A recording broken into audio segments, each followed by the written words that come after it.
I am 79 years old, and I want to let you in on something you need to know. You see, my children grew up while I was busy. That sentence still feels strange to say out loud, because I didn't think I was doing anything wrong at the time. I wasn't careless. I wasn't absent on purpose. I wasn't choosing myself over them. I was choosing what I thought was best. And that's what makes this so hard to talk about. I lived most of my adult life in San Francisco, an expensive city, a demanding city, a city that constantly reminds you that if you slow down, you fall behind. People there don't ask how you're doing. They ask what you're working on. And for a long time, I had an answer. I was busy providing, busy building, busy holding everything together, busy being responsible.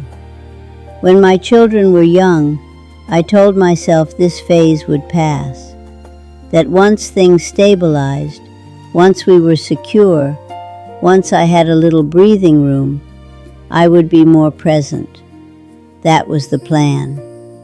The problem is, life doesn't care about your plan. It keeps moving whether you're ready or not. I remember holding my first child in my arms and thinking, I will never miss a moment. I meant it. I really did. But moments don't announce themselves. They slip by quietly while you're looking somewhere else. In the beginning, I noticed everything. The way they slept, the sound of their breathing, the small expressions on their faces. I was tired, yes, but I was there. Then life got louder. The city demanded more. Work demanded more. Bills demanded more. And I started doing what everyone around me was doing, prioritizing urgency over presence. I didn't stop loving my children. I just started multitasking while loving them, answering emails while listening to stories, thinking about deadlines while watching them play, being physically present but mentally elsewhere. That doesn't feel like absence when you're in it. It feels like survival. San Francisco has a way of making you feel like you're always behind. Behind financially, behind professionally, behind everyone who seems to be doing more, earning more, becoming more. So I pushed myself. I told myself this was temporary, that this was what good parents did. Sacrifice now so their children could have more later. I believed that deeply. And for a while, it even felt noble. My children adjusted. That's what children do. They adapt. They stop interrupting. They stop asking. They stop expecting. At the time, I thought that meant they were becoming independent. I didn't realize it also meant they were learning not to need me. I remember one evening, sitting in traffic on the Bay Bridge, staring at red brake lights, stretching endlessly ahead of me. My phone buzzed. It was a message from my child's school, reminding parents about a performance that night. I had forgotten, not because I didn't care, because my mind was full. I turned around that night. I tried to make it. I arrived late. The auditorium lights were already dimmed. I stood in the back scanning the stage, and I saw my child, looking into the crowd, looking for me, then looking away. That look stayed with me. Not anger, not disappointment, just acceptance. That was the first time I felt something crack inside me. But cracks don't stop you. They just weaken you quietly. Life went on. School years passed, schedules filled, conversations shortened. I still showed up, just not fully. And children notice fullness. They notice when your attention is divided. They don't complain, they internalize. San Francisco kept me busy. There was always something else to do.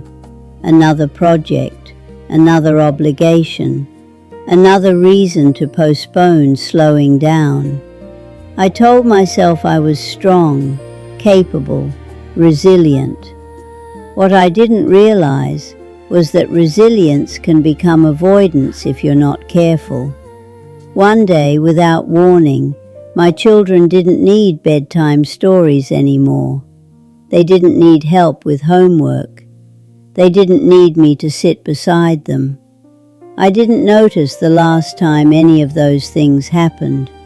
That's the part that hurts the most.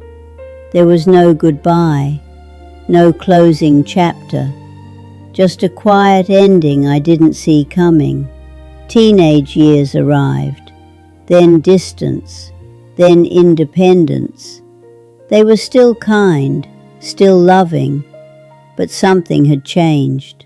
I could feel it. Our conversations became updates instead of sharing, facts instead of feelings. I told myself this was normal, that this was just what growing up looked like. And maybe it was. But I also knew I had missed something.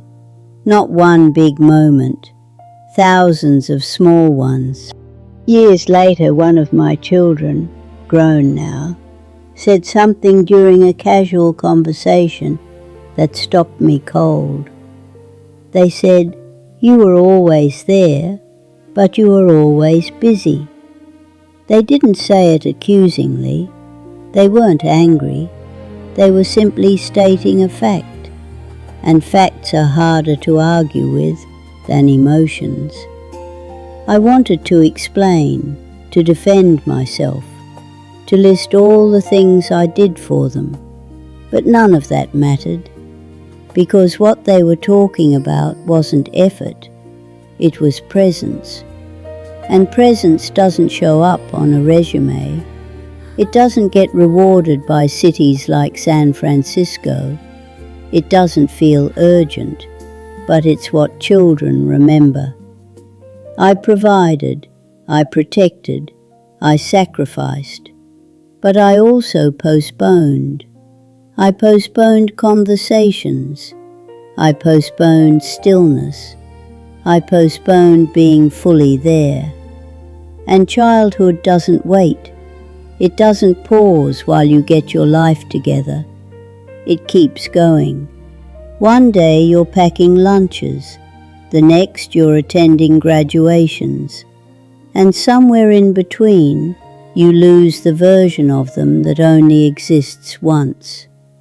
I don't tell this story to blame myself endlessly. I tell it because I know how many parents are living this exact life right now, in expensive cities, in demanding careers, in survival mode, telling themselves they'll slow down later. Later is dangerous, later is vague. Later rarely arrives when you expect it. If you're listening to this and your children are still young, I'm not telling you to quit your job or abandon responsibility. I'm asking you to notice. Notice how often your attention is elsewhere. Notice how often just a minute becomes a habit. Notice how often exhaustion becomes an excuse. Children don't need perfect parents. They need present ones. And presence doesn't require grand gestures. It requires choosing them in small moments, over and over again.